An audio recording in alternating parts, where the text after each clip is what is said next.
کرموں کی زبانی خونی بلا کی طاقت کا سن کر سب کو لگ رہا تھا کہ میں اپنی بات اور ارادے سے پیچھے ہٹ جاؤں گا، لیکن میں نے اپنی کلہاڑی تھامی اور اٹھ کر کھڑا ہو گیا اور سردار تارا خان کی آنکھوں میں دیکھتے ہوئے کہا کہ سردار، میں نے یہاں آنے کے لیے اتنی مصیبتیں اس لیے نہیں اٹھائیں کہ آپ لوگوں کو مصیبت میں چھوڑ کر یہاں سے واپس چلا جاؤں۔ میرا خدا میرے ساتھ ہے اور وہ مجھے ذلیل نہیں کرے گا۔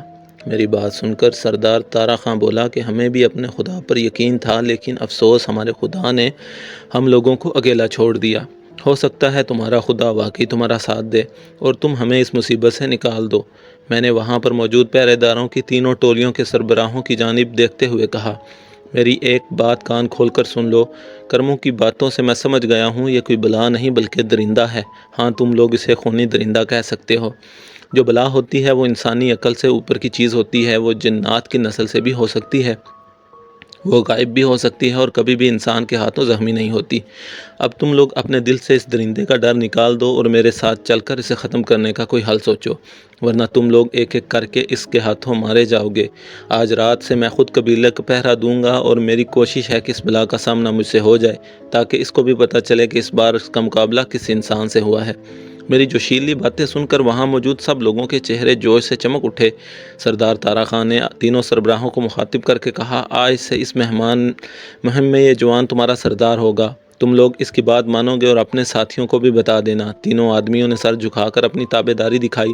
ہم لوگ تارا خان کے گھر سے روانہ ہونے لگے تو کرمو اٹھ کر میرے راستے میں آ گیا اور بولا کہ سردار، مجھے بھی ساتھ لے لو۔ میری زندگی کا واحد مقصد اس بلا کا خاتمہ کرنا ہے، چاہے اس میں میری جان ہی چلی جائے۔ غصے اور جوش سے کرمو کا جسم کانپ رہا تھا، اس کی سانولی رنگت مزید سیاہ پڑ گئی تھی۔ میں نے آگے بڑھ کر اس کے کندھے پر ہاتھ رکھا اور کہا، کرمو، ایک بازو کے ساتھ تم کیا کر لو گے؟ میں نہیں چاہتا تم مزید نقصان پہنچے، بہتر ہے گھر چلے جاؤ۔ کرمو کہنے لگا کہ سردار، میں ایک بازو سے محروم ضرور ہوں، لیکن اس کا یہ مطلب نہیں کہ میں کچھ کر نہیں سکتا۔ کیا میں تمہیں بتاؤں کہ اس رات میں نے 6 من وزنی سور کو کیسے مار گرایا تھا؟ کیسے مارا تھا تم نے اسے کرمو؟ میں نے تجسس سے پوچھا۔ کرمو بولا کہ اپنی کلہاڑی مجھے دینا۔ میں نے اپنی کلہاڑی کرمو کی جانب بڑھا دی۔ کرمو نے اپنے واحد ہاتھ میں اسے پکڑا اور چند لمحے اس کو تول کر کچھ اندازہ لگاتا رہا۔ اب اس نے آنکھیں بند کر لی اور چند لمحے اس جگہ کھڑا رہا، پھر اچانک زمین پر جھکا اور واحد ہاتھ جس میں کلہاڑی کو گول گول گھمانے لگا۔ وہاں موجود سب لوگ حیرت سے اسے دیکھ رہے تھے۔ اچانک کمرو نے بلند آواز سے چنگاڑتے ہوئے کلہاڑی ہاتھ سے چھوڑ دی اور زن کی آواز سے کلہاڑی ہوا کو چیرتی ہوئی اس کے ہاتھ سے نکلی، 20 فٹ دور درخت کے تنے میں پیوست ہو گئی۔ کرمو کی آنکھیں ابھی بھی بند تھیں اور وہ زمین پر جھکا ہوا تھا۔ ہم لوگ حیرت سے منہ پھاڑے اس کا منظر کو دیکھ رہے تھے۔ یہ کیسے ممکن تھا؟ کیا یہ محض اتفاق تھا یا تجربہ کاری اور نشانے بازی کی معراج تھی؟ سردار، کیا کلہاڑی درخت میں جا کر گھسی ہے؟ کرمو نے بھاری آواز میں پوچھا۔ ہاں کرمو، بالکل درخت کے تنے میں ہی گھسی ہے، میں نے کھوئے کھوئے انداز میں جواب دیا۔ دراصل میں ابھی تک اس کی نشانہ بازی کی صلاحیت پر یقین نہیں کر پایا تھا۔ سردار، کیا ٹھیک اسی جگہ لگی ہے جہاں پر درخت کا تنا 2 شاخوں میں تقسیم ہوتا ہے؟ کرمو نے دوبارہ پوچھا تو میں نے اس بار فقط سر ہلانے پر اتفاق کیا، کیونکہ وہ بالکل صحیح کہہ رہا تھا۔ پھر کرمو اٹھ کر کھڑا ہوا اور میری جانب دیکھتے ہوئے بولا کہ سردار، ٹھیک اسی طرح میں نے 15 فٹ دور سے اس سور کے سر کا نشانہ لیا تھا اور کلہاڑی اس کے سر کے عین بیچ میں لگی تھی۔ اگر وہ میرے قریب پہنچ جاتا تو مجھے کبھی زندہ نہ چھوڑتا، لیکن اس رات تم نے اپنی بیوی کو بچانے کے لیے خونی بلا کے سر کا نشانہ کیوں نہ لیا؟ کرمو خاموش ہوا تو اچانک سردار تارا خان کی آواز گونجی۔ میں بھی سوالیہ نظروں سے کرمو دیکھنے لگا۔ وہ بولا کہ سردار، میری بیوی اس بلا کے ہاتھوں میں تھی اور اپنی جان بچانے کے لیے مسلسل اپنے جسم اور ٹانگوں کو حرکت دے رہی تھی، اس لیے میں چاہتے ہوئے بھی ایسا نہ کر پایا۔ مجھے خطرہ تھا میری بیوی ہی کلہاڑی کا نشانہ نہ بن جائے، اور پھر قریب جا کر مجھے اندازہ ہوا کہ اس بلا کے جسم پر کالے اور لمبے بالوں کی کثرت ہے۔ درست جگہ نشانہ لگانا ممکن نہیں تھا، بس اتنی سی دیر میں اس نے میرا بازو کھینچ کر جسم سے جدا کر دیا۔ کیا کہتے ہو جوان؟ کیا کرمو کو ساتھ رکھنا تمہارے لیے فائدہ مند ہو سکتا ہے؟ تارا خان نے مجھے مخاطب کرتے ہوئے پوچھا تو میں نے کہا کہ سردار، اب بھی کوئی شک ہے کیا؟ کرمو ہمارا بہترین ہتھیار ثابت ہو سکتا ہے۔ چلو کرمو، اپنی کلہاڑی سنبھالو، آج سے تم میرے ساتھ رہو گے اور ہم مل کر تمہاری بیوی کی موت کا بدلہ لیں گے۔ میری بات سن کر کرمو کا چہرہ خوشی سے کھل اٹھا۔ ہمیں وہاں سے رخصت کرنے سے پہلے سردار تارا خان نے خاص جڑی بوٹیوں سے بنے قہوے سے ہماری توازے کی۔ اس طرح کے ذائقے والا قہوہ میں نے پہلے کبھی نہیں پیا تھا۔ اس کے پینے سے جسم اور دماغ تر و تازہ ہو گیا تھا۔ پھر ہم لوگ سردار تارا خان کے ڈیرے سے باہر آ گئے۔ میں نے تینوں آدمیوں سے کہا تم لوگ جا کر اپنے اپنے ساتھیوں سے مل جاؤ، مجھے اور کرموں کو اکیلا چھوڑ دو۔ اگر ہم کسی مصیبت میں پھنسے یا تم لوگوں کی ضرورت پڑی تو منہ سے زوردار سیٹی ماروں گا اور جو ٹولی ہمارے قریب ہوگی وہ فوراً آواز کی سمت آنے کی کوشش کرے۔ ویسے بھی ہم لوگ تم سے زیادہ دور نہیں ہوں گے، قریب قریب گھوم رہے ہوں گے۔ وہ تینوں میری بات کو سمجھ کر وہاں سے چلے گئے۔ میں نے اپنے سامان میں ایک ٹارچ جو گھر سے لایا تھا، ایک خنجر اور کلہاڑی پاس رکھی تھی، جبکہ کرموں کے پاس بھی اس کی ذاتی کلہاڑی موجود تھی۔ سچ بتاؤں تو کرموں کا نشانہ دیکھ کر میں اس سے متاثر ہو گیا تھا۔ تھوڑی دیر چلنے کے بعد ہم لوگ قبیلے سے باہر نکل آئے۔ چاند کی روشنی میں ہر طرف بکھری ریت چاندی کی طرح چمک رہی تھی۔ میں زیادہ دور نہیں جانا چاہتا تھا، کیونکہ مجھے اچھی طرح احساس تھا کہ ہمارا جس کے ساتھ مقابلہ ہے وہ کوئی معمولی چیز نہیں ہے۔ ہم دونوں اس کا مقابلہ تو کر سکتے تھے، لیکن انجام کا ہمیں معلوم نہیں تھا۔ سردار، اب کیا کرنے کا ارادہ ہے؟ کرموں نے میری جانب دیکھ کر پوچھا۔ تو میں نے کہا، وہ سامنے بڑا سا درخت دیکھ رہے ہو نا، اس پر چڑھنا ہے۔ کرموں میری بات سن کر ہنس دیا اور میرے ساتھ اس درخت کی جانب چل پڑا۔ تم ہنس کیوں رہے ہو؟ میں نے حیرانی سے پوچھا تو وہ بولا کہ اب بہت مزہ آئے گا، تمہارے ساتھ مل کر یہ کام کرنے کا اپنا ہی مزہ ہوگا، ورنہ ہمارے قبیلے کے لوگ تو اس بلا کا سن کر ہی دم دما کر بھاگ جاتے ہیں۔ میں نے اس کی بات سے اندازہ لگایا کہ یہ آدمی انتہائی دلیر اور ایڈونچر پسند آدمی ہے۔ اس کی جگہ کوئی اور ہوتا تو شاید میرے ساتھ اکیلے چلنے پر راضی نہ ہوتا۔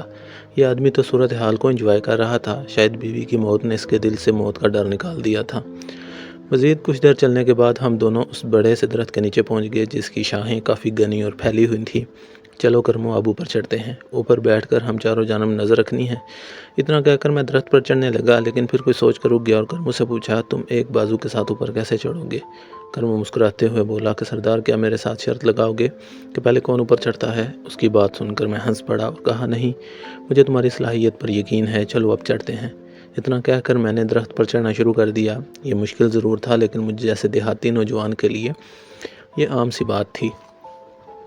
میرے پیچھے ہی کرمو بھی کسی ماہر بندر کی طرح درخت پر چڑھ آیا۔ جب ہم دونوں کافی اوپر آ گئے تو ایک مضبوط تنے پر بیٹھ گئے۔ یہ تنا کافی پھیلا ہوا تھا، اس پر بیٹھ کر دوسرے تنے سے ٹیک بھی لگائی جا سکتی تھی۔ سب سے اچھی بات یہ تھی کہ اس کی بلندی سے پورا سنیاسی قبیلہ نظر آ رہا تھا۔ کرمو پوچھنے لگا کہ سردار، تم کو کیا لگتا ہے کہ آج رات ہم خونی بلا کو دیکھ پائیں گے؟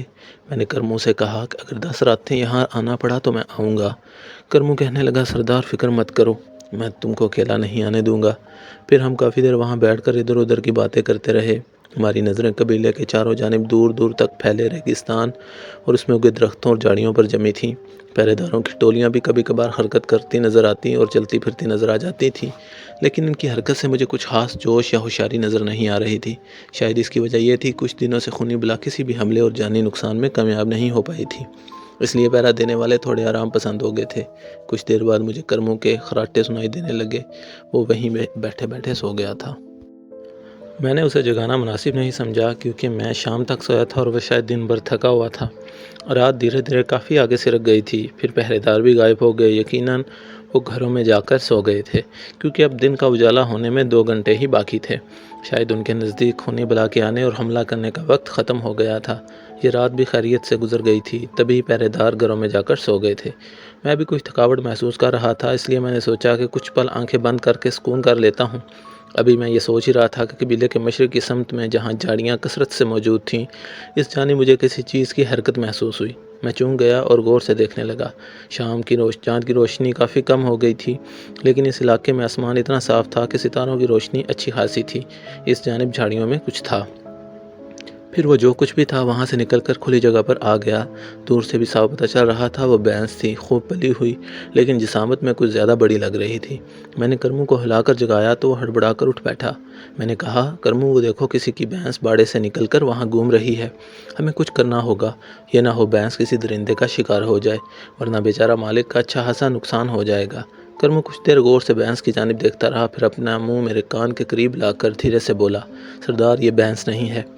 میں نے طنز کرتے ہوئے کہا کہ اگر بھینس نہیں ہے تو یہ بکری ہے کیا؟ کرمو بولا، سردار، یہی تو خونی بلا ہے۔ میں چونک گیا، میرے دل کی دھڑکن ایک دم سے تیز ہو گئی تھی۔